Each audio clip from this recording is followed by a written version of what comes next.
Hey, what's up? I'm former state representative Joe Salazar, otherwise known as the Chicano Bernie, here in Colorado.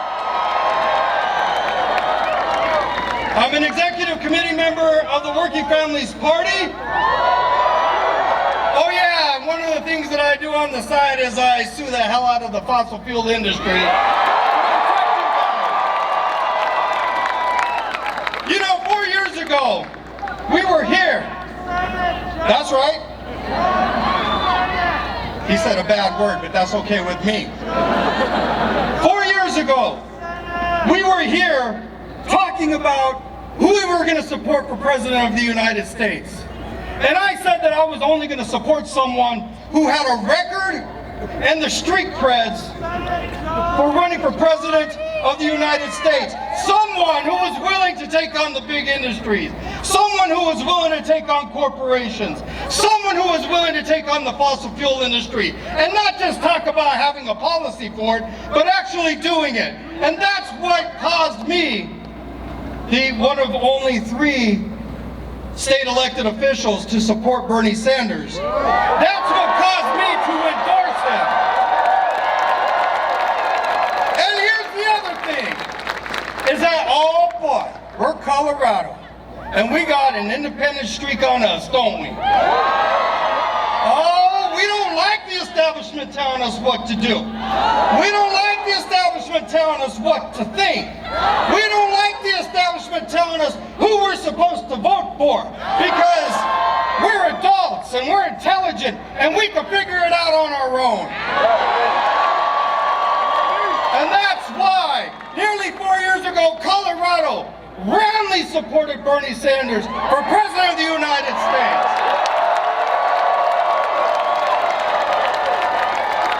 Ladies and gentlemen, our hero, our leader, our next president of the United States, help me welcome Senator Bernie Sanders.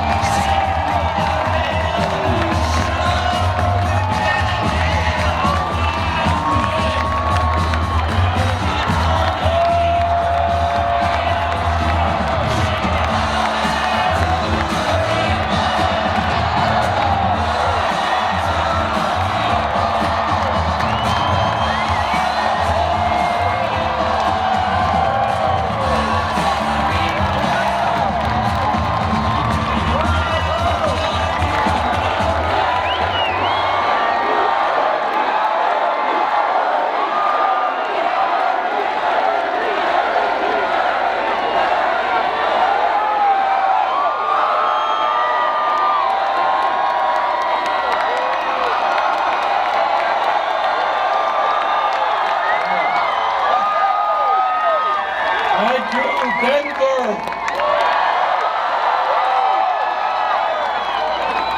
You look beautiful tonight.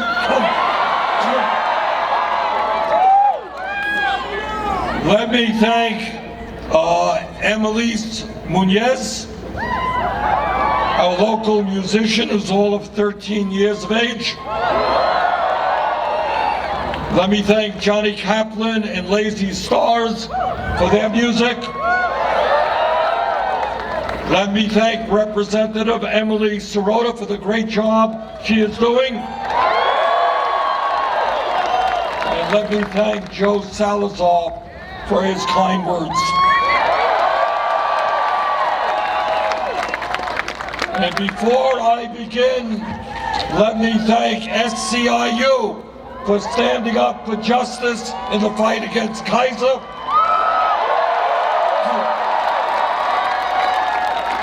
Thank you, Denver teachers, for standing up for education.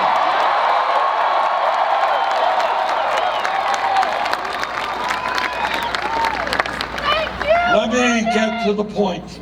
And the point is, I'm here tonight for 2 reasons.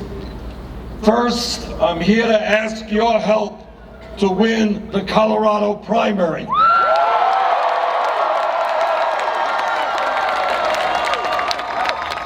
And with the turnout I see here, I think we're going to do just that.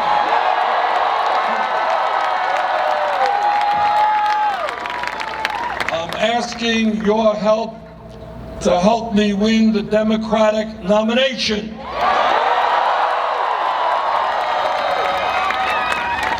And then I am asking your help to make sure that we defeat the most dangerous president in the modern history of our country.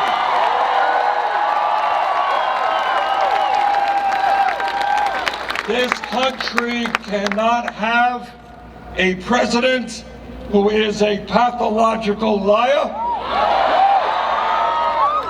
We cannot have a president who is moving us away from democracy into an authoritarian type society.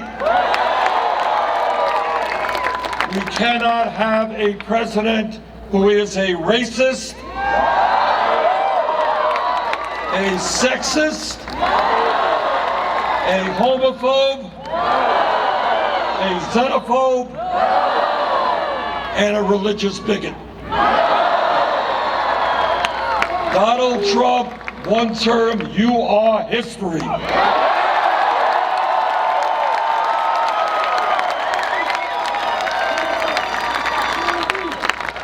And in the first weeks of our administration, we're going to begin the process of undoing the damage that Trump has caused this country.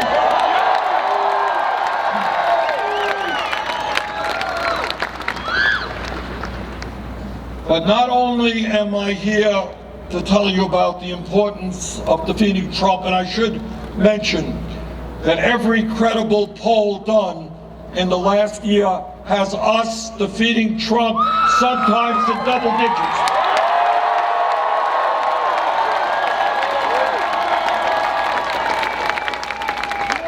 But I am here in Denver asking your support for something more than just defeating Trump. I am here this evening to ask you to work with me to help transform this country and create an economy and a government that works for all of us, not just the 1%.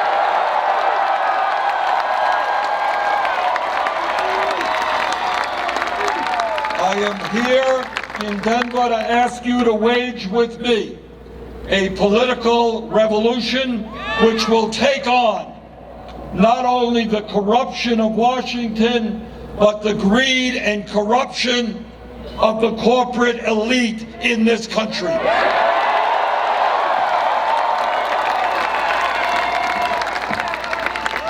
This is an elite that for the last 45 years has been at war with the working class of this country.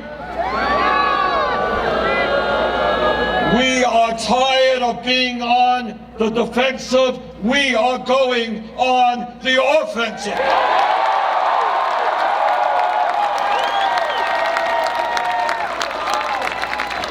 And today we say to Wall Street, we're tired of your greed and illegal behavior.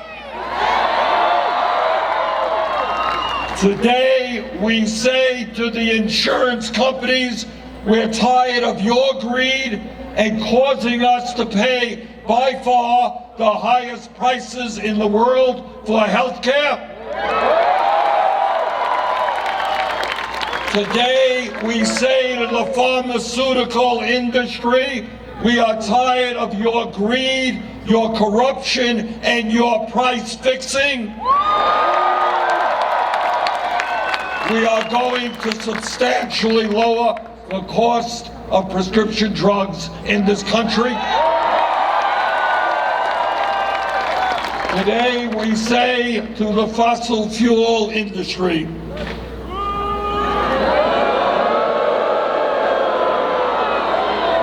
that's one way of saying it. But what we say to them is we are tired of the fossil fuel industry putting their short-term profits ahead of the safety and health of the entire planet.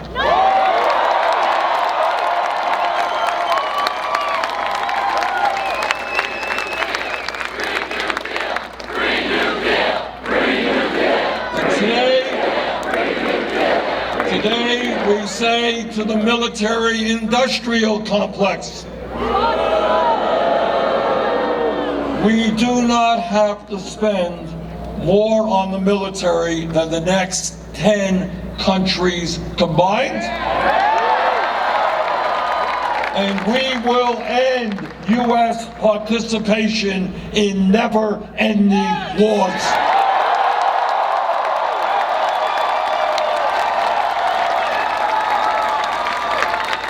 Today we say to the prison industrial complex,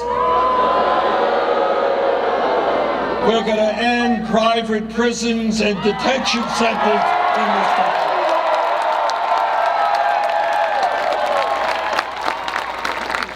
So what I'm saying here is that real change never ever takes place from the top on down.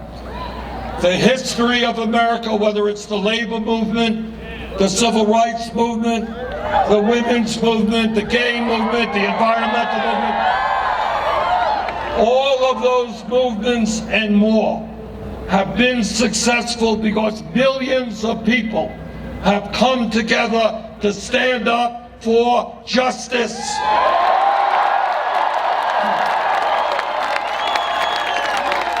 And that is what this campaign is about. It's a justice campaign.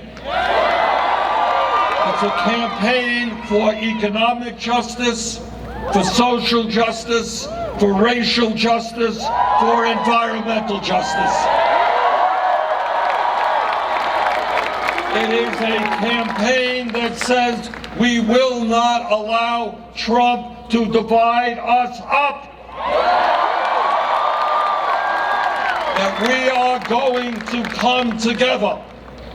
Black and white and Latino, Native American, Asian American, gay and straight,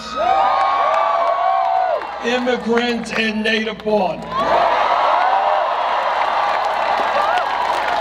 We are going to come together around an agenda that works for all of us, not just wealthy campaign contributors.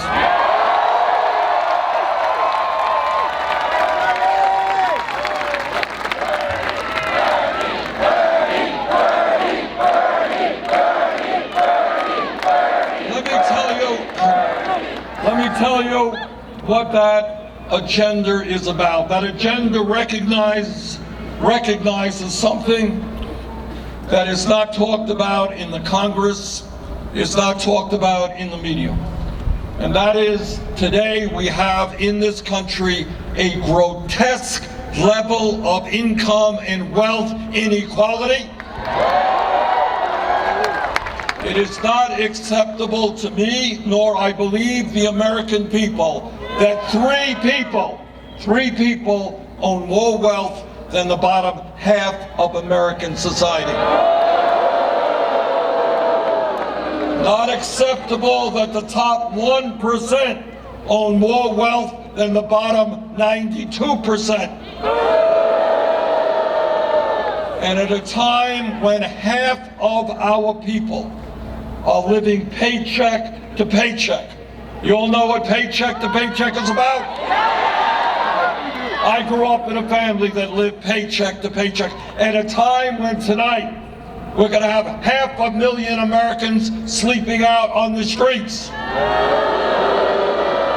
At a time when millions of our people are working 2 or 3 jobs to put food on the table, 49% of all new income goes to the top 1%.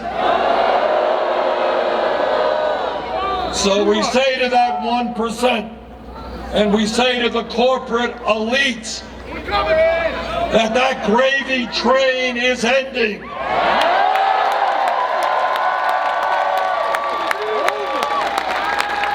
Under our administration, you ain't gonna get $1.5 trillion in tax breaks. You're gonna begin to start paying your fair share of taxes.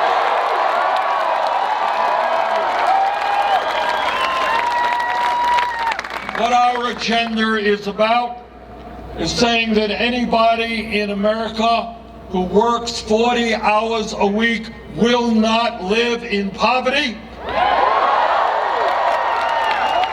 Because we are going to raise that federal minimum wage to a living wage at least $15 an hour. And we are going to end the absurdity of women in this country making 80 cents on the dollar compared to men.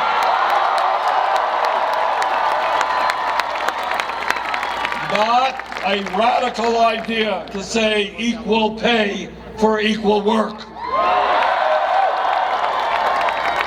And because all of us know that we are not going to grow the middle class in America unless we have a strong trade union movement,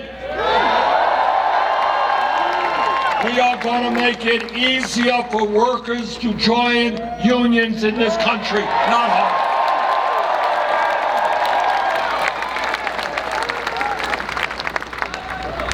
We are going to do what every other major country on earth does, and that is to guarantee health care to all people as a human right.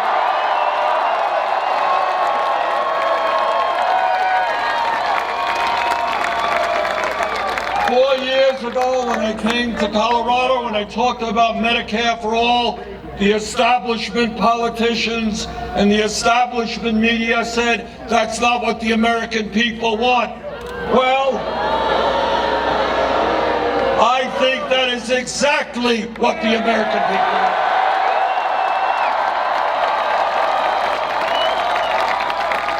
And that is what every single poll that I have seen in the last several months tells me. The American people understand that it is totally absurd, totally stupid, that we are spending twice as much per person on health care while 87 million Americans are uninsured or underinsured. That it is criminal, and I use the word criminal, that 30,000 Americans die each year because they don't get to a doctor on time.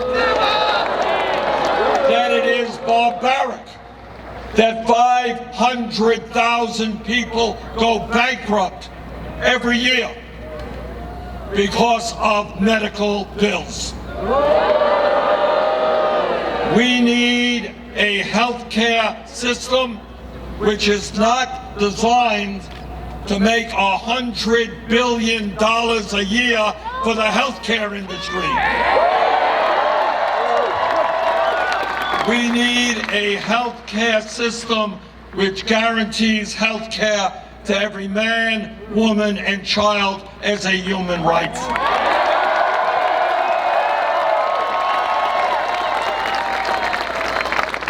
When we talk about the needs of the American people, let us understand that we need radical changes in the way we do education in this country.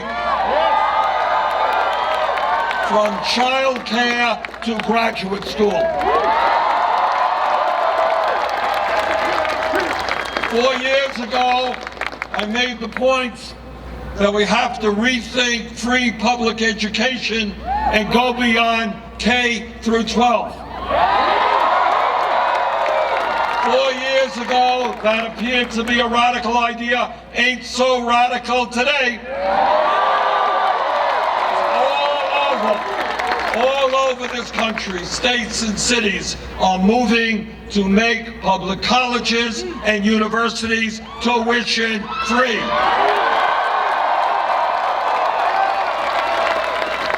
And I'll tell you what else we have got to do. We have got to cancel all student debt in this country.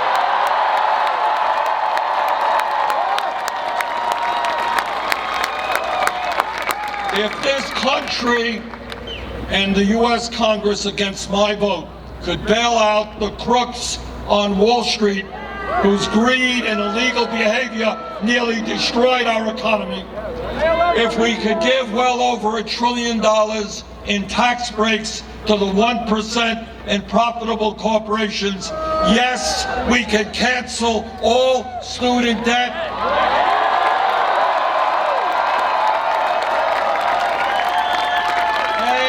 do that by imposing a very modest tax on Wall Street speculation.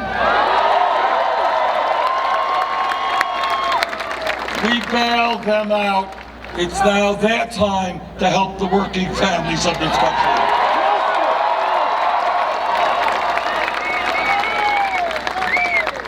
We have a president who believes that climate change is a hoax. Well, I believe that Donald Trump is a hoax.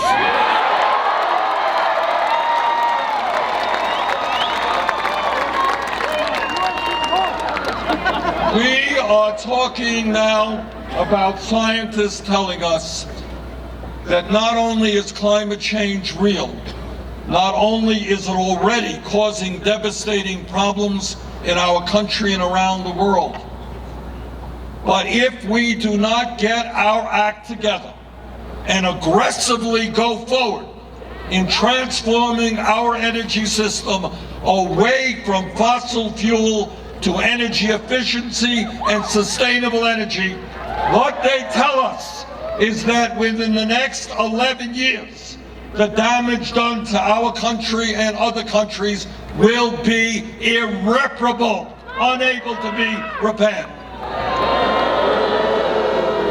We have a moral responsibility to make certain that we leave this planet in a way that is healthy and habitable for our kids and future generations.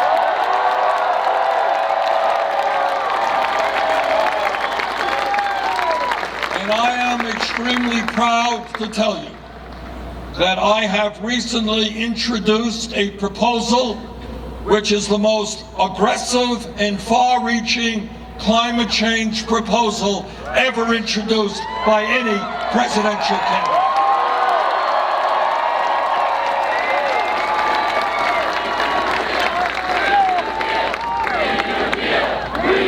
That's what it is. That's exactly what it is. Now, I am told by my opponents, and I'm told by people who represent the fossil fuel industry, that our proposal is expensive. And you know what? It is expensive. But what is the alternative? We will not and we cannot sit back and allow this planet to be destroyed.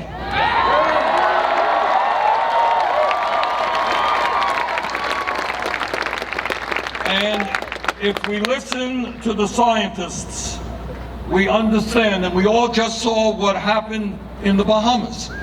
The destruction there, the incredible destruction. We saw what happened recently, a year ago, in Puerto Rico. We must act and act aggressively, or else we will see more drought, more famine, more rising sea levels, more floods, more ocean acidification, more extreme weather disturbances, more disease, more suffering, more human death. No more!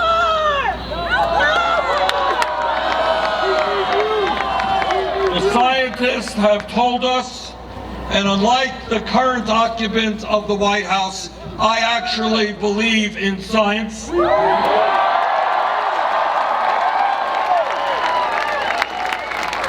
Scientists have told us that the cost of inaction on climate will put the entire planet and life as we know it on Earth in serious jeopardy. What they have told us is that if we do not act aggressively, hundreds of thousands of people will die each and every year from malnutrition, from heat stress, from malaria, and from other diseases. What they have told us is if we do not act aggressively, over 100 million people throughout the world will be thrown into extreme poverty. What they have told us is if we do nothing, climate change could result in the mass migration and displacement of more than 140 million people in Latin America, South Asia, and Sub-Saharan Africa by 2050.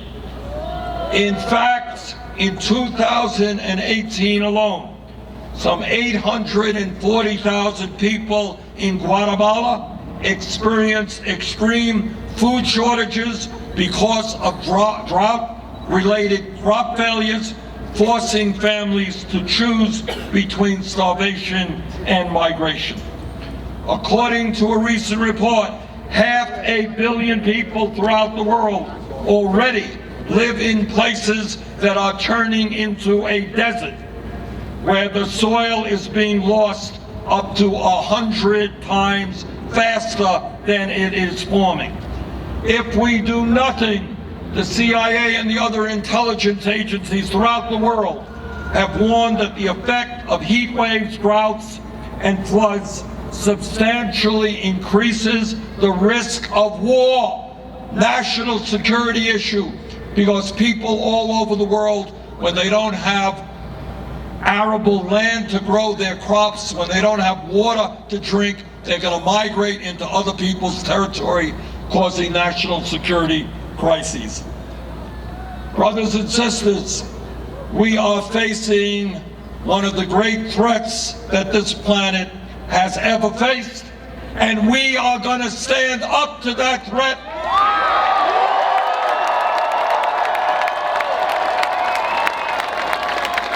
Whether the fossil fuel industry likes it or not, our administration is going to lead the world. This is not an American issue. This is a global issue. And my message as president to countries all over the world is to say we are spending now as a planet about $1.5 trillion a year on weapons of destruction designed to kill each other. And maybe, just maybe, with good American leadership, we can bring those countries together to spend that money. To spend that money on our common enemy, which is climate change.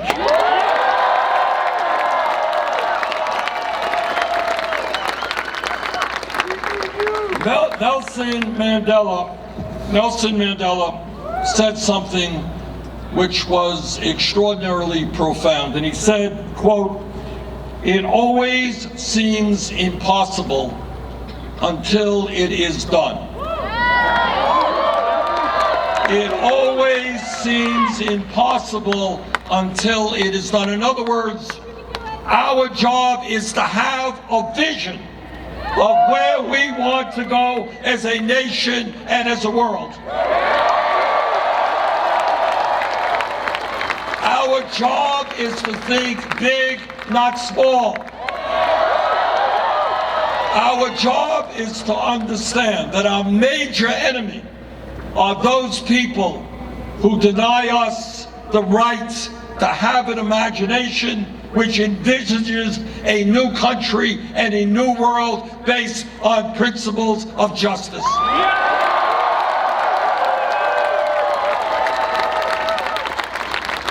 Don't tell me, please don't tell me that the United States cannot provide health care to all as a human right.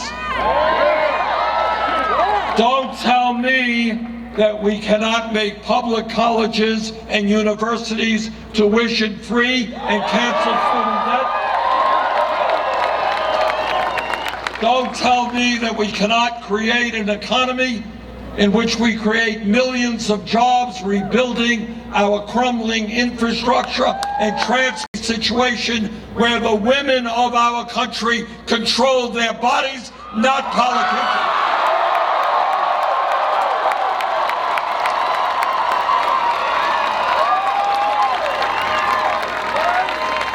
Don't tell me that the United States Congress is incapable of standing up to the NRA.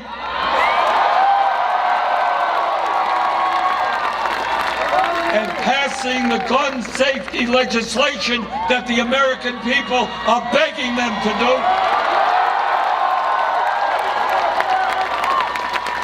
And unlike the Republican leadership in Congress and the president, this president will not be intimidated by the NRA.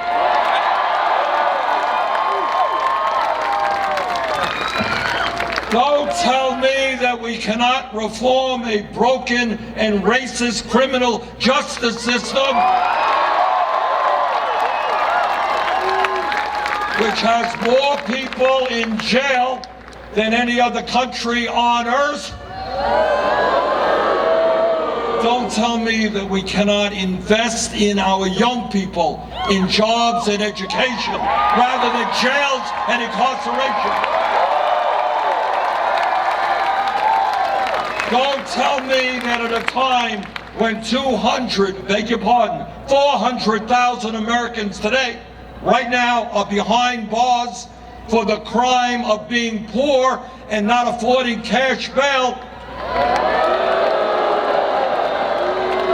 Don't tell me we can't end cash bail in America.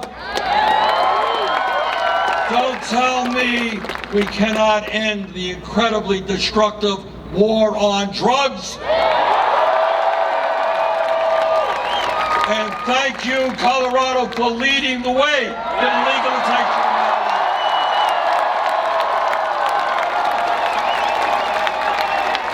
And that's what we have got to do nationally. And what we also have to do is expunge the records of those people arrested.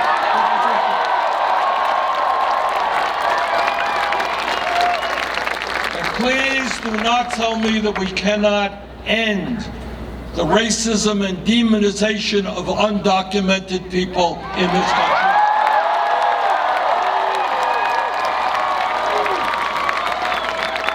On our first day, our administration will restore the legal status for 1.8 million young people in the country.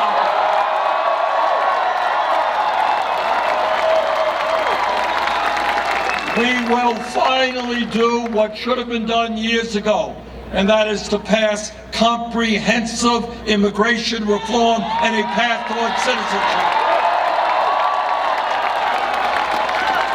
And we will end policy which has American government officials grabbing tiny babies from the arms of their mothers at the border.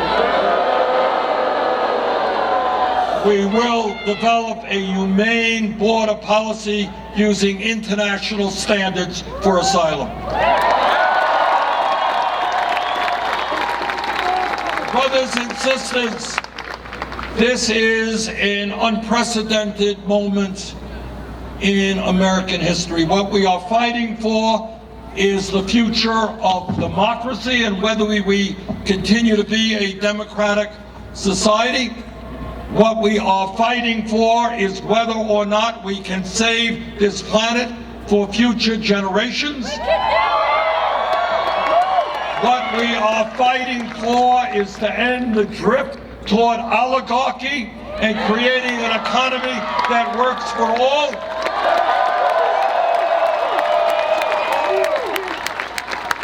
What we are fighting for is to make sure that every human being in America has the right to go to a doctor when he or she is sick without out-of-pocket expenses. So brothers and sisters, it goes without saying that we must and we will defeat Trump.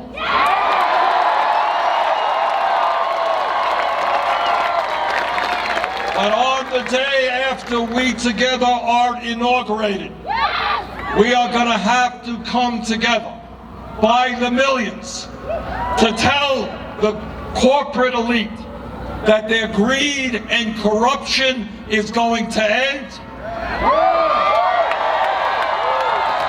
We are going to tell the 1% that they will not continue to control the economic and political life of this country.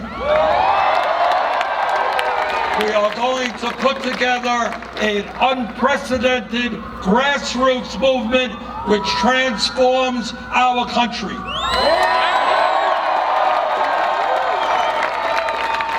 The message of our campaign is us, not me. No president, not Bernie Sanders or anybody else, can do it alone. So in this unprecedented moment in American history, let us stand up together, black and white and Latino, Native American, Asian American. Let us come together